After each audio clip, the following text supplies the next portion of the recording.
The idea that your genes can tell you what to eat to prevent cancer sounds like the perfect merger of science and personal empowerment.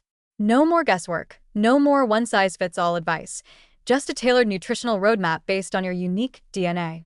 This is the seductive promise of personalized nutrition, or more specifically, nutrigenomics, the study of how genes interact with nutrients to influence health, including the risk of developing cancer. It's a field full of potential, but also riddled with hype, half-truths, and unanswered questions. And for now, the risks of overpromising may outweigh the benefits. Nutrigenomics has uncovered some compelling findings. Certain gene variants clearly influence how individuals metabolize vitamins, fats, or carcinogens. For instance, people with mutations in the MTHFR gene may process folate less efficiently, potentially altering DNA repair and methylation, a process tightly linked to cancer development. Others may carry variants in genes like CYP1A2, which affect how quickly the body detoxifies compounds found in grilled meats or tobacco. These gene-nutrient interactions, though subtle, can tip the balance toward or away from chronic disease over time. The concept that your genome can guide your dietary decisions isn't fiction, but it's not medicine either. At least, not yet. Currently, most DNA-based diet plans sold to consumers are built on weak science. Commercial genetic tests often provide overly broad or speculative recommendations. Eat more leafy greens because you have a low folate absorption score, or avoid saturated fats due to a theoretical cholesterol gene variant. But the effect sizes are small, the data often comes from observational studies, and most findings haven't been validated in diverse populations.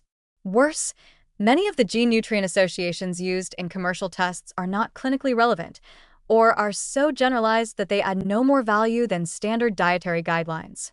The illusion of personalization may actually distract people from the more impactful levers, reducing ultra-processed food, maintaining a healthy weight, and limiting alcohol. Even more concerning is the psychological effect.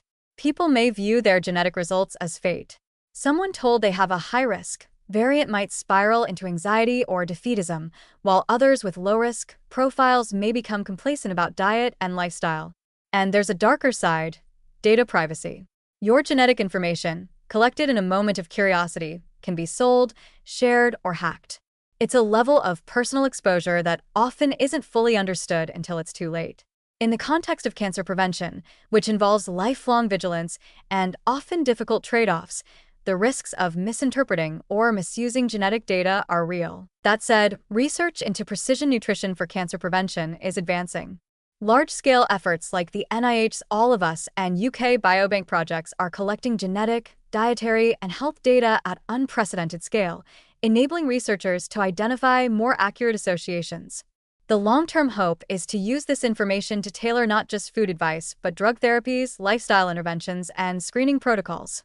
In cancer care specifically, pharmacogenomics has already transformed treatment decisions.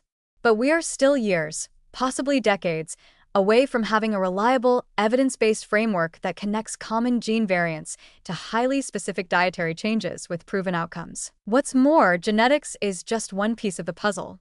Epigenetics, the gut microbiome, environmental exposures, and even early life nutrition all shape cancer risk. Someone with a genetic predisposition to colorectal cancer might reduce their risk by managing weight, eating more fiber, and avoiding red meat. But those same recommendations apply to people without that risk profile, too. Most cancer prevention advice remains strikingly consistent across populations. Smoking cessation, moderate alcohol use, or better, none. A diet rich in vegetables and low in processed foods, and regular physical activity are effective regardless of genetic makeup.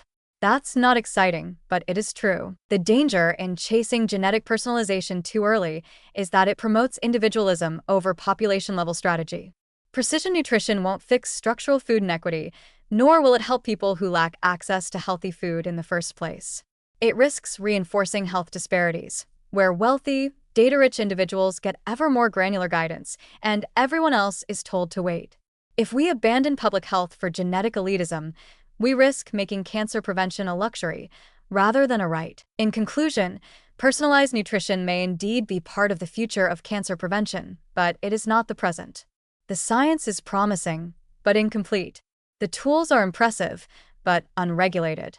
And the ethical risks, privacy, inequity, false reassurance, are real. For now, the most effective strategy is far simpler. Eat more plants, fewer ultra-processed foods, maintain a healthy weight, and follow evidence-based guidelines. Your genes matter, but so does everything else you do. Until the science catches up with the marketing, DNA diets are best approached not as a roadmap, but as a rough sketch. Interesting, potentially useful, but not yet ready to guide the journey alone.